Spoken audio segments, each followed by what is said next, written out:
warahmatullahi wabarakatuh.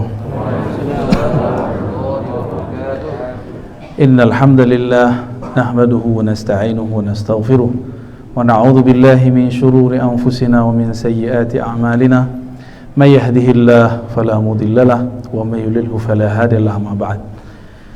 Allahumma bika asbahna wa bika amsayna wa bika nahya wa bika namutu wa ilayka an-nushur. Nas'aluka ya Allah khair hadzal yawm wa khair fihi wa khair ba'dahu wa na'udzu bika min syarri hadzal yawm syarri ma fihi syarri ba'dahu. Amin ya rabbal alamin. Yang sama-sama kita hormati pemimpin kita, wakil bupati, bukan wali kota ya, kabupaten. Kata beliau karena Ustadz ganteng, kiranya Pak Wakilnya lebih ganteng. Alhamdulillah. Sebab dulu orang terdata itu banyak campuran Arabnya dan Indianya. Asal bikin kan? Aduh tuh ya. Mungkin Bangla, macam-macam lah. Alhamdulillah. Dan itu unik-unik. Ada Cinonya juga. Jadi tak boleh benci ke Cina, tak boleh benci ke India, tak boleh benci ke Arab. Kita cinta semua makhluk Allah. Ya. Itulah makna dari rahmatan lil alamin. Begitu juga Pak Camat, Pak Pengurus, dan sahabat-sahabat kami, para asatiz, kawan-kawan, ternyata ada yang jauh dari Piaman juga nih ya. Kawan dulu sama sekolah ya, ahli hadis itu, tapi pura-pura jadi awam. Nyamar dia. Baik Bapak Ibu sahabat dimuliakan Allah, tema kita apa Pak Yunus? Silsilah akidah Ahlussunnah. Sebelum mengenal silsilah akidah Ahlussunnah versi tanah datar ya, insyaallah. Ambo bertanya, si Mabua jauh atau dake? Dake dari siko. Alhamdulillah. Kumango?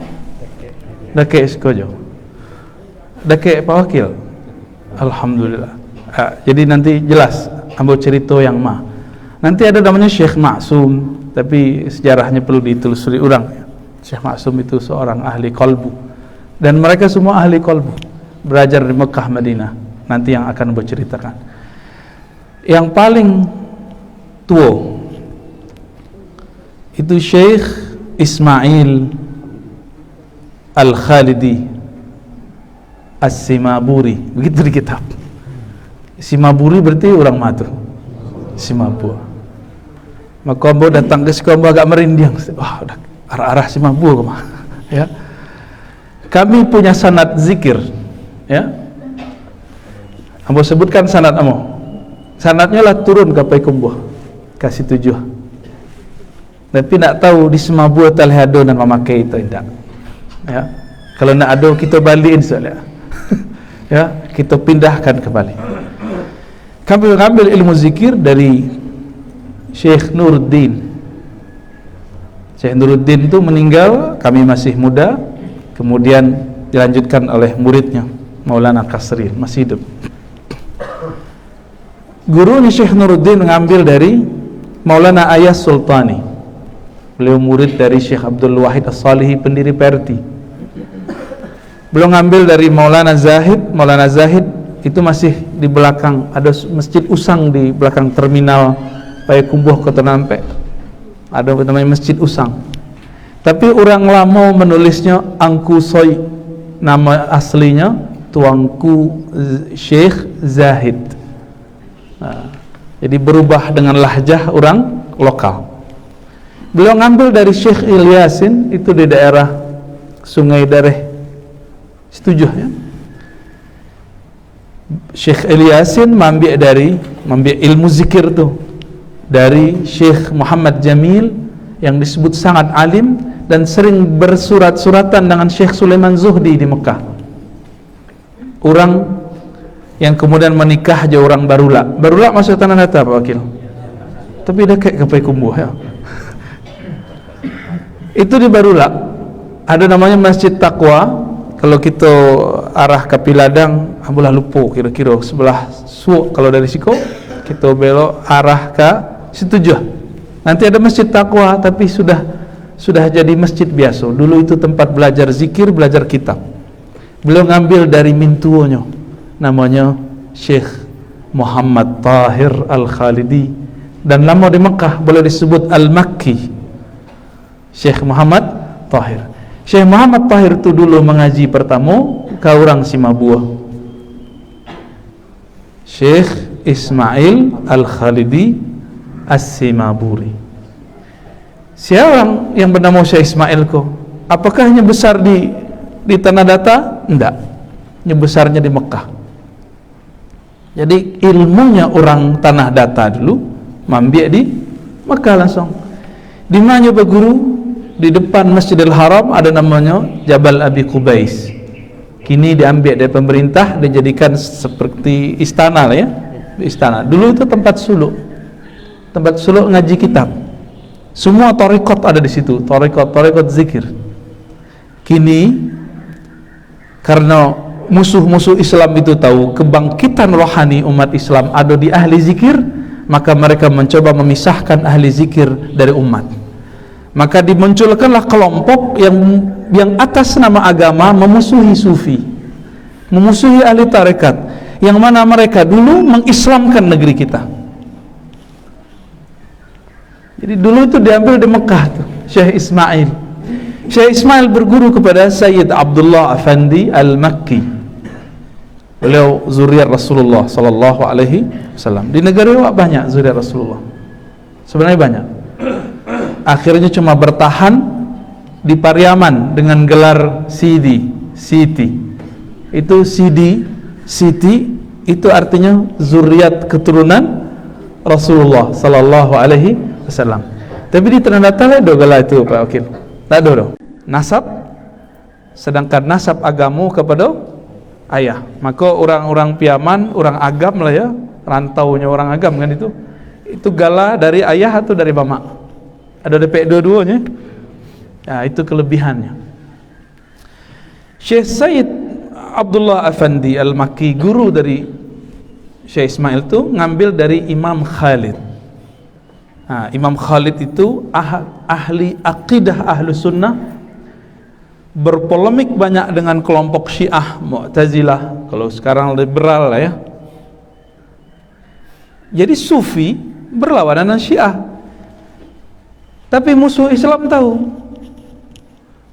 Supaya sufi ini dijauhkan dari umat, tuduh dia jadi Syiah. Benar Bu ya? Nah, itu Buya kita tahu, beliau tamatan Azhar dan sangat mengerti pola-pola itu dari dulu. Kami dulu melihat ada kawan-kawan mau kuliah kerja nyata, ngambil bantuan buku dari suatu lembaga, dapatlah selebaran berdus-dus, isinya apa? Agama Syiah. Pas kita lihat isinya adalah penyerangan terhadap ulama-ulama ahli zikir, tapi judulnya agama Syiah. Jadi penulis tidak mengerti apa beda ahli zikir dengan Syiah. Nah, itu sanad yang pertama. Gagah tidak sanad orang Tanah Datar? Silsilah ilmu orang Tanah Datar gagah tidak tuh? Berkelas Pak. Dan perlu tahu, Syekh Ismail itu jadi guru di Bengkalis, orang Siak. Raja Ali Haji itu berguru ke beliau, gurunya para raja Pak. Dan beliau perdebatannya internasional, berdebat dengan banyak ulama, berdebat bahkan sesama ahli zikir. Syekh Ahmad Khatib Sambas beliau debat, Syekh Abdul Azim Madura debat. Itu biasa perdebatan, dan tulisnya pakai bahasa Arab, tidak pakai bahasa Minang. Alhamdulillah, nanti kalau jalan-jalan ke UIN Imam Bonjol Padang, ada kawan namanya Dr. Sofyan, itu menulis S2, S3, kami bahasa Mir samo ya, S2 samo, S3 samo, menulis tentang Maulana Syekh Ismail Simabua. Dahsyat, risalahnya semua ditulis dalam bahasa Arab. Bahkan beliau menyalin dan menulis syair-syair silsilah keilmuan zikir kepada Nabi, digubah dalam bahasa Arab. Kalau bapak ibu datang ke Payakumbuh, ada surau namanya surau Sulwa. Itu mereka kalau zikir itu melagukan silsilah tuh. dari Rasulullah turun kepada Abu Bakar, itu diiramakan bahasa Arab. Beliau hafal. Tapi kalau dicubur lebih kuabih lo ketua kan. Ilmu beliau itu berkembang kini di wilayah Kabupaten Lombok Kota, Payakumbuh. Jadi nasab zikirnya kini lah pindah dari orang Tanah Datar ke Payakumbuh. Maka Payakumbuh itu boleh disebut negeri 1000 suluk. Sebagaimana Kampar di Riau itu negeri 1000 suluk. Tapi gurunya 1000 suluk di mana? Di Simabua. Itulah hebatnya orang Simabua dulu. Kini itu yang pertama. Yang kedua tadi Kumango. Pasti tahu nama Syekh itu. Siapa nama Syekh itu? Syekh Abdurrahman Al-Khalidi, Kumango. Kami sedih ya, dulu pernah ke situ sekali, tidak terawat Pak. Tidak terawat, bahkan hewan ternak itu bisa masuk ke situ. Tidak tahu orang kalau yang berkubur di situ waliullah, syekh hebat, kiai dahsyat. Berani wak kubur orang gaya awak. Ada binatang ternak situ. Sopan tuh. Model itu orang kita kepada wali, kepada syekh. Nya tidak tahu siapa syekh itu. Syekh Abdurrahman Al-Khalidi itu berguru langsung ke Madinah. Kalau tadi Mekah, poros Mekah namanya. Jadi Syekh Ismail itu imam poros Mekah orang Simabua. Sedangkan orang Kumango, Syekh Abdurrahman poros Madinah. Beliau berguru kepada Syekh Muhammad Amin Ridwan yang mengajarkan kitab Dalail Khairat, kitab salawat. Ledo kitab salawat orang Siko. Orang-orang kalau meninggal horor ya, pakai salawat, kitab salawat. Orang kalau meninggal pakai salawat nak? Dulu itu amalan Buya di surau, bukan untuk orang kematian. Itu makanan pagi sore, kumpulan salawat Nabi. Kini kalau kita caliak itu buku salawat terkena doa mati, sehingga orang takut, anak-anak takut mencaliak buku salawat. Iya Ustaz, begitu nak. Ambo dulu trauma. Jadi kalau melihat kitab salawat kami takut orang gaib kami mati. Berarti ada penyimpangan, ada kejahilan yang berkembang. Syekh Abdurrahman Kumango itu mengambil langsung dari periwayat kitab itu, namanya Syekh Muhammad Amin Ridwan Al-Madani. Beliau mempunyai lebih dari 40 thariqat sufi, ahli hadis, ahli tafsir, mustajab doanya. Nyambung ke situ. Dia ada kawan dembo dari Piaman. Kita sebut cek sanad orang Piaman enggak? Jadi Syekh Yasin Al-Fadani itu Al-Maki, poros Mekah tapi belakangan, wafat tahun 1990. Umurnya panjang. Orang Piaman. Jadi guru orang Arab, guru orang Suria, guru orang Turki, guru orang Yaman. Dan paling lucu apa? Kawan kita ke Al-Azhar dapat guru coba guru ke Syekh Yasin Al-Fadani. Ya, Muslim dunia. Al-Fadani artinya apa? Al-Fadani, orang Padang. Padang Pariaman. itu artinya Al-Fadani. Kawan nambo Ustaz siapa namanya? Samsul siapa namanya? Samsuri ya. Maja di kampus Padang. Ketika ada syekh dari Mesir, kawannya beliau mengecek, ana syekhi Muhammad Yasin Al-Fadani qala kaza kaza. Guruku Syekh Yasin Al-Fadani berkata begini. Diselahnya oleh kawan. Ya Sidi, Al-Fadani qaryati katanya. Itu orang Padang tuh, orang kampung dan tuh. La usaddiq anta kazib katanya. Dan tidak percaya loh ang tutua mahanya. Malah do orang Padang salim itu katanya. Tak percaya dah. Dan beliau ngambil ilmu dari Syekh Abdul Muhsin bin Muhammad Amir Ridwan. Abdul Muhsin mengambil dari gurunya Syekh Abdurrahman tadi. Ayahnya sendiri Muhammad Amin Ridwan Al-Madani. Jadi bergabung mengajarkan, termasuk Dalailul Khairat, kitab salawat. Kitab tu kini dituduh kitab syirik deh kawan sebelah. Ya, nanti Pak Wakil harus paham peta-peta pemikiran itu gawat-gawat Pak Wakil. Ya. Kami dulu 2013 itu muter se-Indonesia, kecuali wilayah Papua belum ditempuh. Itu menjelaskan ke dai-dai, kawan-kawan kita para pendakwah, peta pemikiran. Jadi jangan terjebak, jangan ikut tren. Harus tahu nasab silsilah. Kiranya sangat ganas. Sangat ganas. Jadi ada cara kini orang memberanguskan, menjauhkan umat dari silsilah guru-guru tuanya. Maka diseranglah sufi, dituduh sufi Syiah, dituduh sufi itu penyembah kubur, dituduh kitab-kitab yang dibacanya kitab-kitab syirik.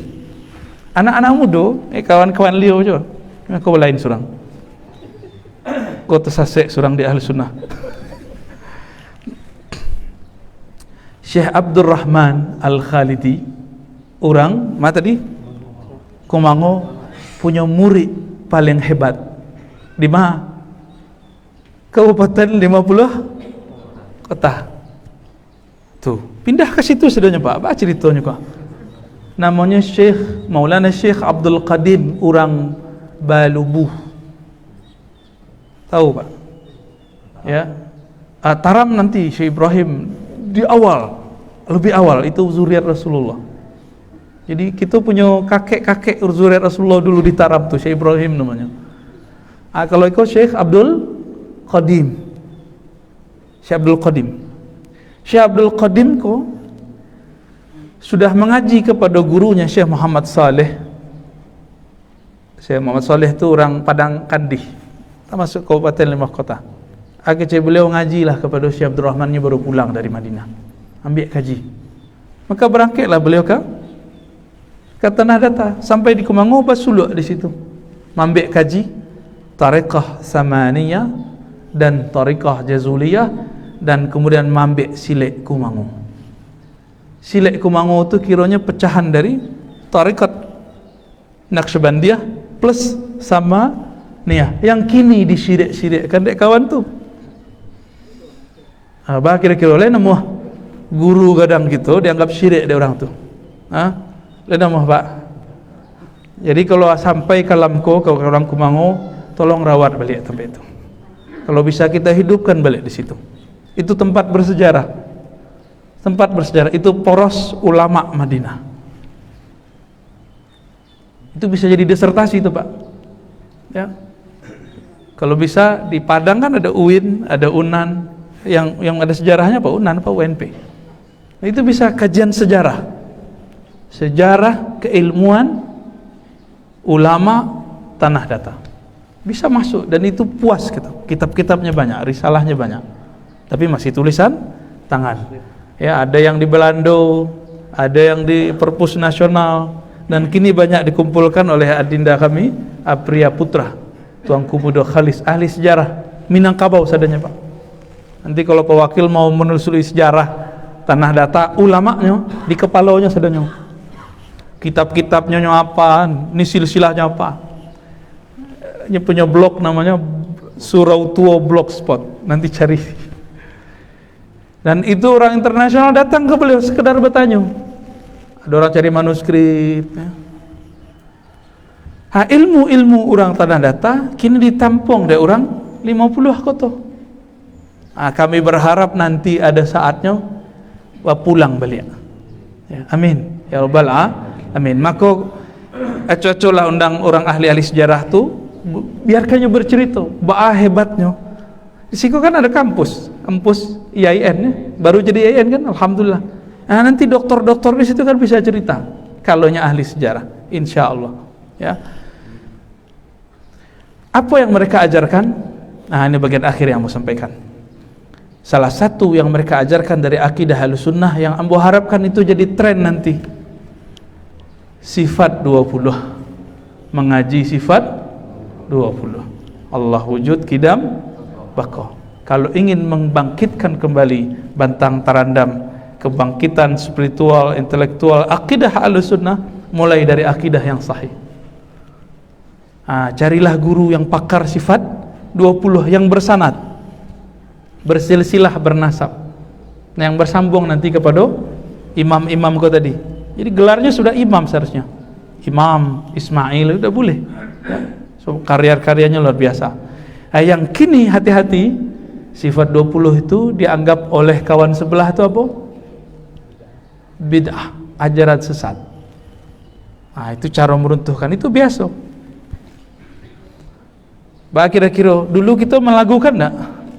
Ya, Allah wujud kidam bako. Antum yang bisa nyanyi, Syekh. Aneh enggak bisa, Syekh.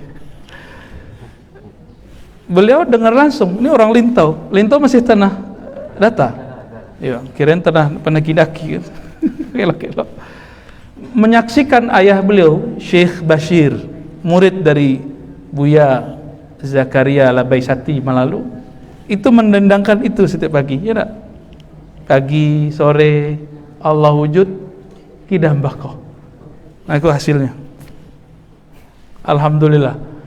Jadi kalau bisa nanti nggak hanya gerakan subuh, tapi ada gerakan melakukan antara, mensyairkan kembali, menghidupkan dan menjadikannya sebagai zikir. Kalau orang Jawa menyebutnya puji-pujian antara azan dengan iqamat atau sebelum azan. Dulu itu berkembang di Makkah, di Madinah, sampai datang kelompok Wahabiyah 1924, itu diberantas oleh mereka. Nah, itu yang kita sedihkan, ya. Jadi sejarah di tanah data bukan hanya sekedar batu batikam, ya. Boleh yang rekes-rekes itu Kubur Rajo, ya, itu sejarah pra-Islam. Yang post-Islamnya, setelah Islam masuk, itu lebih canggih dan lebih bisa dipertanggungjawabkan. So, kitab-kitabnya banyak, ya. Semoga ini awal dari pemanasan, ya. Semoga apa-apa, ibu-ibu, adik-adik, kawan-kawan, para asatis angik telingonya. Kalau bisa berak kamu kan. Wassallallahu ala Muhammad. Silakan kalau ada yang didiskusikan Pak Yunus. Ya. Boleh Bapak bertanya? Ada yang bertanya, Pak? Atau konfirmasi? Usul apa? Kalau di Jawa ini sering ada kegiatan ziarah religi, wisata religi, meningkatkan potensi ekonomi masyarakat. Oke. Dan saya rasa di Sumbar ini berpotensi juga kalau yang dari makam-makam itu, cerita ulama, manuskrip itu dijaga dan iya. potensi wisata. Betul. Ini orang Jakarta ini Pak, orang Cipete. Tagadai di Pekanbaru. Istri antum orang Tanah Data? Lintau. Tagadai juga Lintau. Orang Betawi. Jadi kami di Tanah Subarang itu ada tradisi namanya ziarah. Itu berbus-bus kalau sudah ziarah. Siapa yang diziarahi? Di situ wali-wali, syekh-syekh, habib-habib. Barangkali kalau ini diekspos nanti, mungkin Pak Wakil bisa memikirkan acara aja nanti. Itu bisa diungkap kisah tadi, dan kemudian orang-orang akan berziarah. Setiap sebelum puasa, betulnya Syekh Abdurrahman Kumango itu dikunjungi. Dulu murid-muridnya bahkan sampai ke Malaysia, ya, sampai ke Aceh, sampai ke Bengkulu, sampai ke Palembang, ya, bahkan ada yang sampai Kalimantan. Tapi kini tidak tahu lah, ya. Jadi kayaknya itu bisa dipromosikan, promosi wisata rohani, ya. Insya Allah. Kami pernah berziarah ke Uzbek, menelusuri silsilahnya Syekh Ismail. Jadi Syekh Ismail itu ilmu zikirnya berputar dari Mekah, lalu ke Damaskus, Baghdad, ke India. Ada wajah-wajah India kita lihat, ya. Terus kembali ke daerah Uzbek, dari Uzbek baru kembali ke Baghdad dan Mekah, Madinah. Ada sekitar 9 yang kami ziarahi di Uzbek 2 tahun lalu. Alhamdulillah. Itu mereka serius menggarap wisata ziarah, ya. Ya, semoga nanti ini buka lagi dan ada kunjungan ya para ulama, para pejabat ke sana, jadi bisa kemudian mendapat inspirasi. Itu setelah dijajah oleh Rusia. Apa itu, Ustaz?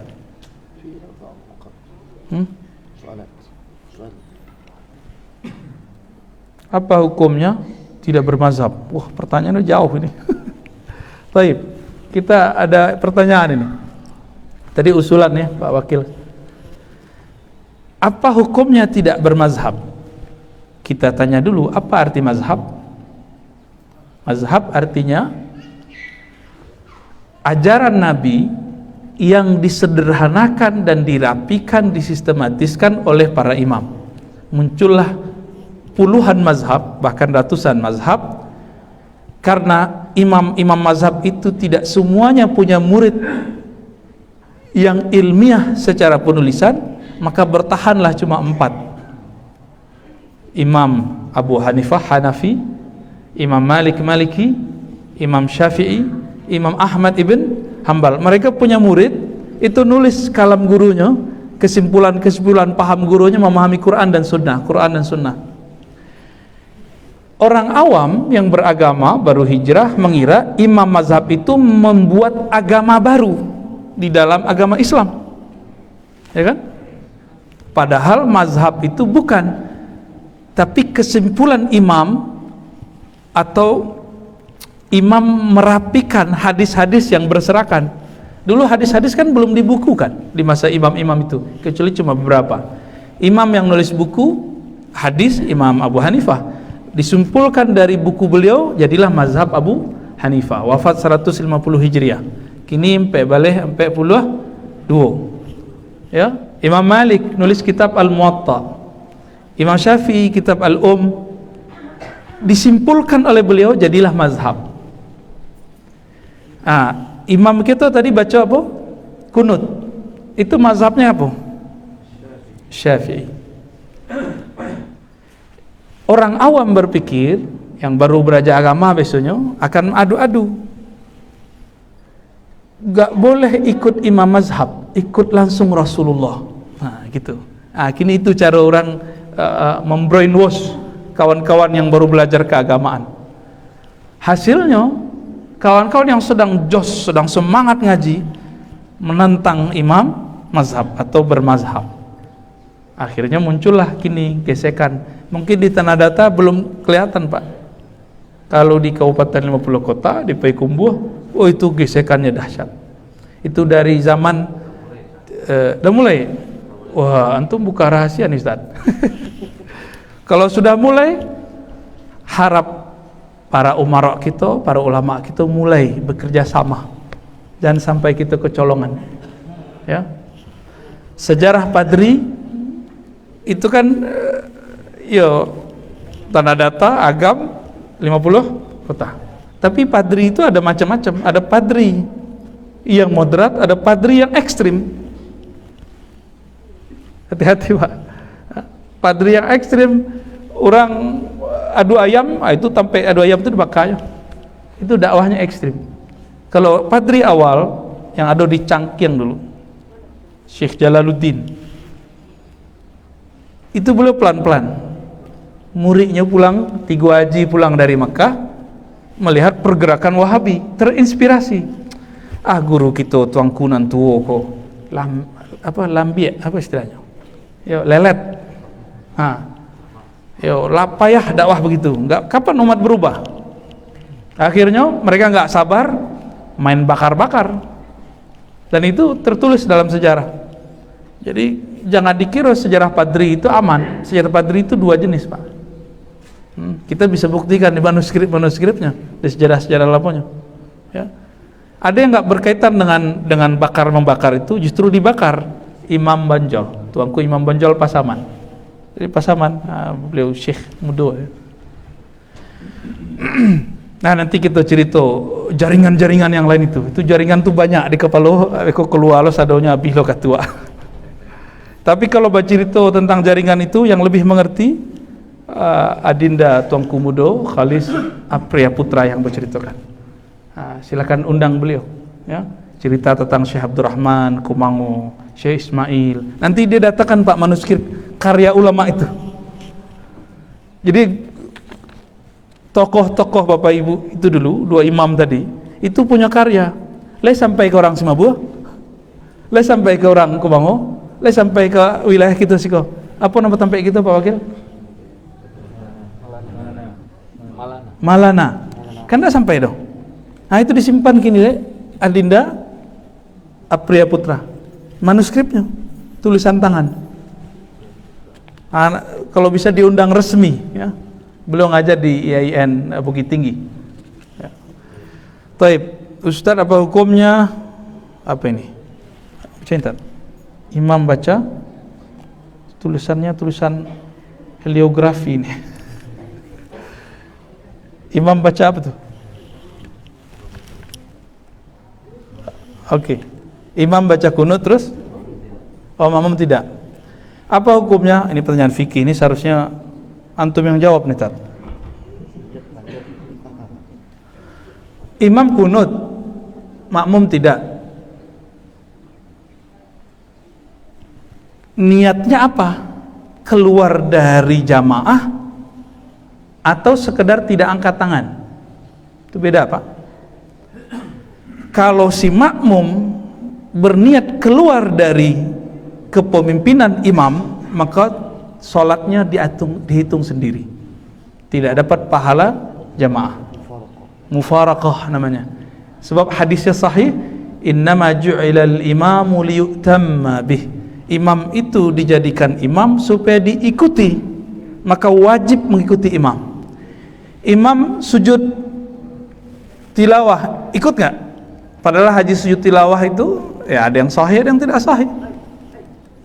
Imam kunut, kita ikut kunut. Imam enggak kunut, kita biasa kunut, tinggalkan kunut, ikuti imam.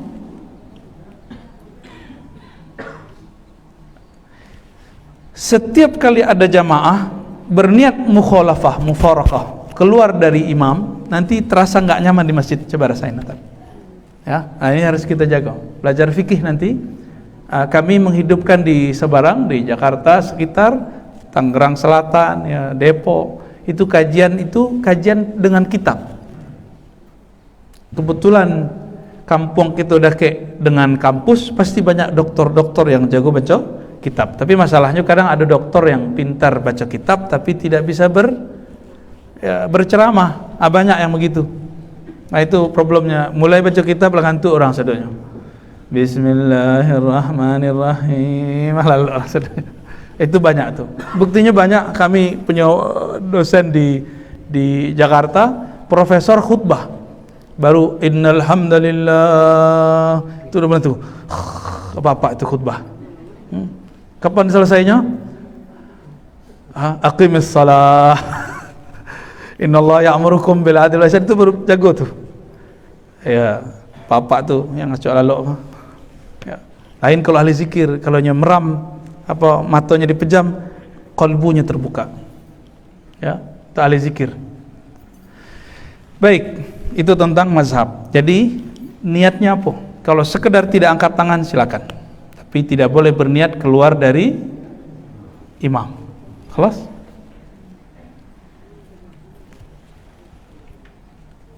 Apa hukumnya imam tidak baca basmalah dalam salat berjamaah? Setahu kami imam bukan tidak baca, tapi tidak mengeraskan. Kalau tidak baca salatnya tidak sah, karena basmalah bismillah al-ayah wahida, al-ayah al-wahida min al-Fatihah, ya. Ayat pertama dari Fatihah. Ini keluar dari perdebatan al-fiqih. Kini pakai ilmu qiraat. Ilmu qiraat itu diriwayatkan secara mutawatir, itu ratusan ulama yang meriwayatkan. Maka tidak ada khilaf, perdebatan di situ. Maka nanti perdebatan hadis mengenai menjaharkan itu bisa di skip. Hadis Nabi menyebutkan bahwa Nabi yabda bilhamdulillahi rabbil alamin, ada di Muslim. Nabi memulai dengan alhamdulillah. Kiranya alhamdulillah itu nama dari surat Al-Fatihah. Seperti Nabi mengatakan yaqra bikul huwallahu ahad, bukan berarti tidak baca basmalah. Nama surat itu dulu disebut dengan nama awal pertama ayat. Ya, setelah bismillah. Hamim sajadah dan lain sebagainya. Lalu ahli Quran itu kan diriwayatkan, Pak. Quran itu diriwayatkan. Kami punya sanad Quran lah, silsilahnya. Kalau sanad Quran ke Batu Ampa, Syekh Abdurrahman Batu Ampa, Madrasah Al-Manar. Pernah dengar Pak? Ya, cucu beliau jadi tokoh di lajnah, udah pensiun. Buya Mazmur, udah pulang kampung ya. Itu kalau dibuka di Quran ada lajnah tasheh. Jadi Quran itu harus ditasheh. Enggak boleh sembarang-barang cetak. Itu ada nama beliau. Keberkahan doa dari kakek-kakek beliau, Syekh Abdurrahman. Itu kita riwayatkan. Di dalam riwayat Al-Quran semua sepakat Bismillah itu bagian dari surat Al-Fatihah. La khilaf, tidak ada khilaf di situ. Karena ilmu qiraat itu lebih kuat dari riwayat-riwayat tadi, riwayat Muslim itu. Imam Malik dulu di zaman Imam Syafi'i belum ada Imam Muslim, baru Imam Malik. Maka Imam Syafi'i kemudian meninggalkan mazhab gurunya. Lalu beliau mengatakan, di dalam ilmu qiraat bismillah itu mutawatir, disepakati semua itu bagian dari Al-Fatihah. Maka wajib dibaca jahar walaupun kita tidak bermazhab Syafi'i, itu menurut beliau. Tapi tetap saja beliau kalau sholat di masjid lain yang mazhabnya beda, beliau sirkan. Jadi ambo setelah tahu bab itu jaranglah tidak mengeraskan basmalah, selalu mengeraskan baca basmalah, bismillahirrahmanirrahim. Itu lebih kuat ya. Jadi kawan-kawan tuh pakai hadis ahad namanya, sedangkan Al-Quran mutawatir ya. Nanti kita jelaskanlah ilmu itu. Masih ada kan apa ibu kabar karajo kan? Apa ini? Nggak bisa baca nih. Apa tanda-tanda Ahlussunnah wal Jamaah? Apa tanda-tanda akidah Ahlussunnah, akidah fikih, tasawuf? Okay. Guru-guru dari ulama Al-Azhar, guru-guru dari kawan-kawan kita di Al-Azhar itu tahun 2016 membuat konferensi internasional di Chechnya, menghasilkan ijma', penguatan ijma' dahulu yang pernah disepakati. Ijma' kesepakatan ya. Apa itu? Ahlus sunnah itu 3 ciri-cirinya. Yang pertama, berakidah ahlus sunnah manhaj Imam Asy'ari. Imam Asy'ari itu mengajarkan sifat 20. Maka bapak ibu yang sudah belajar sifat 20 dari KT itu sudah ahlus sunnah. Alhamdulillah. Kini mau diganti orang tuh, uluhiyah, rububiyah, asma sifat namanya. 3 tauhid. Kini lah masuk ke buku-buku sekolah, masuk ke pesantren modern. Maka ini agak udah mulai menyeramkan ini Pak. Pertarungan ilmu akidah, keyakinan di dunia pendidikan mulai menyeramkan ya. Ambo agak ngeri-ngeri sedap ngelihatnya. Tahu ISIS Pak? ISIS tahu? ISIS itu akidahnya uluhiyah, rububiyah, asma sifat, disebut 3 tauhid. Jo itu menghalalkan darah orang. Itu yang disebut akidah Wahabiyah itu. Tapi orang-orang Wahabi, Salafi ya, cuci tangan. Padahal itu muridnya yang mengajarkan akidah di ISIS. Syekh Madkhali punya murid menjadikan akidah orang ISIS itu akidah Wahabi dan beringas. Itu yang mau dihidupkan untuk memecah umat Islam. Dari poros lain ada Syiah. Jadi nanti Indonesia, mereka lagi sorot Pak. Nah ini kabar buruk ini. Indonesia lagi disorot. Orang awak itu kan terbuka, sangat terbuka. Kecuali orang Minangkabau, tol sana jadi-jadi. Ya kan? Lagi disorot, mereka lagi berebut. Wahabiyah dijadikan alat memecah aswaja Ahlussunnah. Kelemahan itu nanti dimanfaatkan oleh Syiah dari Iran, Wahabi dari Saudi dan sekitarnya. Lagi dimanfaatkan Pak. Dan mungkin barangkali nanti pas pilpres berikut nanti banyak yang nyusup itu. 2024. Itu nanti akan terjadi Pak. Kita nggak tahu. Mungkin setelah itu, wallahu alam. Suriah sampai sekarang berhenti nggak perang? Itu isunya apa? Syiah Wahabi. Ayah dari guru kami dibunuh sedang ngajar, Syekh Muhammad Sa'ir Ramadan Al-Buti. Dibunuh Pak, lagi ngajar tafsir di mimbar gitu, nggak buka tafsir, dibom, nggak mati. Tiba-tiba ada penyusup berdiri, tembak, mati. Syekh Muhammad Sa'i Ramadan Al-Buti. Kami dulu mengajarkan kitab itu di UIN. Ya. Pak kira-kira akan kita biarkan? Hah? Mau diam? Mau tetap tidur? Kami tidak mau polemik Ustaz. Ke laut aja ya. Nggak bisa, kita harus mulai buat daurah-daurah Ahlussunnah ya, teman-teman Nazar nih ilmunya banyak, kelebihan energi, tapi nggak ada yang memanfaatkan.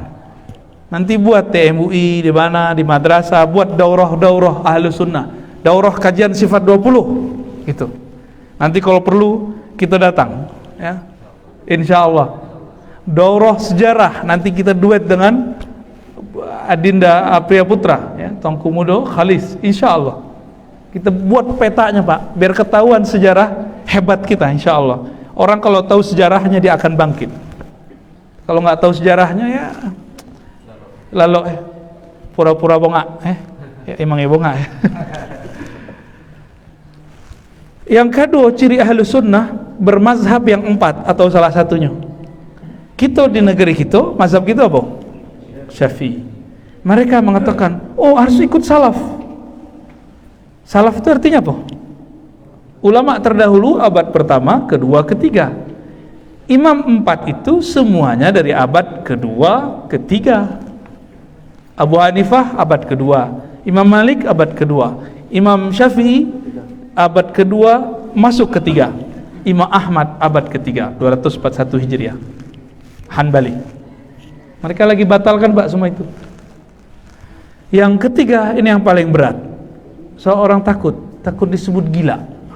Ayo, kalau batarikat gilo. Nah, itu isu-isunya dulu. Apa? Bertasawuf tarikat Imam Ghazali, Imam Junaid.